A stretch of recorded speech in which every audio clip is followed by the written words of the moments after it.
Dúfam, že najväčšou rebeliou v mojom živote nebude to, že mám ako jediný fotky a nie do krútku. Ale snažím sa o takú tú naozaj tichú rebeliu, vyhovuje mi. Nemám rád ukričané veci, skôr elegantné, dôvtipné a jasné.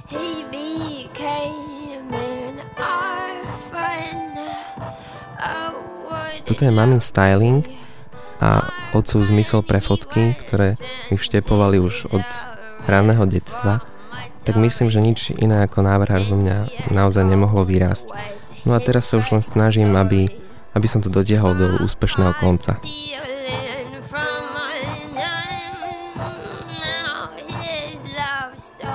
Moja kolekcia sa volá Čelom vzad.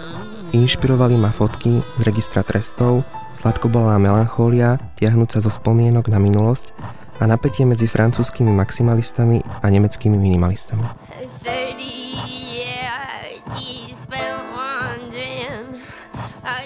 V poslednej dobe sa snažím v móde o jednoduchosť a čistotu.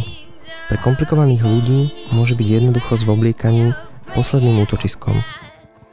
Lebo to je niekedy to najzaujímavejšie.